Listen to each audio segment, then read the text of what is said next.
কষ্টবোৰ কেতিয়াও কাৰো আগত প্ৰকাশ কৰিব নালাগে। নিজকে কষ্টবোৰৰ লগত যুঁজিব পৰাকৈ যিমান পাৰি শক্তিশালী কৰি তুলিবলৈ চেষ্টা কৰিব লাগে। এই পৃথিৱীত আপোনাৰ আপোন বুলিবলৈ কোনো নাই। এটা কথা মনত ৰাখিব, আপুনি যিমানেই দুখী হৈ থাকিব, মানুহে সিমানেই ভাল পাব। আপুনি সফল হোৱাটো কোনেও কামনা নকৰে।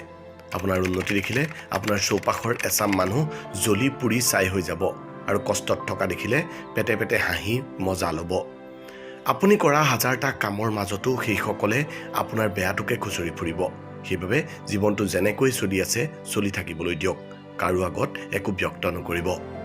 দুখত থাকিলে বা বেছিকৈ দুখ লাগিলে অকলশৰে কোঠাত সোমাই হেঁপাহ পলুৱাই কান্দক। কিন্তু বাহিৰলৈ ওলাই আহোঁতে সদায় মুখত হাঁহি ৰাখক। এটা কথা সঁচা, বহুত সাহসৰ প্ৰয়োজন দুখৰ মন এটা লৈ হাঁহি হাঁহি জীয়াই থাকিবলৈ। কিন্তু আপোনাৰ শত্ৰুবোৰৰ আগত সদায় সুখী হৈ দেখুৱাওক। তেতিয়া আৰু তেওঁলোকক অন্য প্ৰকাৰে প্ৰতিশোধ লোৱাৰ কোনো প্ৰয়োজনেই নাই। গতিকে সদায় সুখত থাকক আৰু হাঁহি মুখে থাকক। নিজৰ ভাগ্যক বিশ্বাস কৰিবলৈ শিকক। ভাগ্যই আপোনাক য'ত লৈ যায় তাত থিয় দিবলৈ ভয় নকৰিব। নিজকে নিজে ক'বলৈ শিকক, মই ঠিকেই আছোঁ।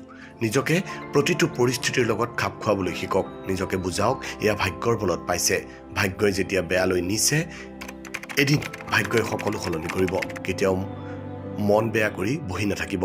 নিজৰ কৰ্তব্য কৰি যাওক, কৰ্ম কৰি যাওক, থমকি নৰ'ব। এদিন ভগৱানে সকলো সলনি কৰিব। বন্ধুৰ সৈতে কিছু সময় কৰা আড্ডাৰ সমান সুন্দৰ আনন্দময় সময় আন একো নাই। ইয়াৰ সৈতে আন একোৰেই তুলনা নহয়। ৪-৫জন বন্ধু একেলগ হোৱাৰ সেই সময়খিনিতেই সকলোতকৈ সুখৰ আৰু স্মৃতিৰে ভৰা। আপুনি কিবা কথাত বা কিবা সমস্যাত মন বেয়া কৰি গ'লেও উভতি আহোঁতে মুখত এটা হাঁহি লৈ আহিব।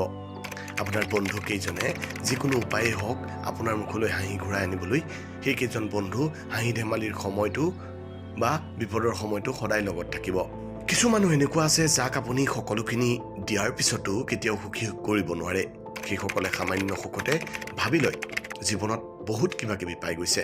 এটা কথা মনত ৰাখিব, যিসকলে অলপতে নিজকে সুখী কৰি তুলিব পাৰে তেনে লোকসকলৰ হৃদয়খন খুব স্বচ্ছ। জীৱনটোক সেইসকল লোকে খুব সহজভাৱে উপভোগ কৰে।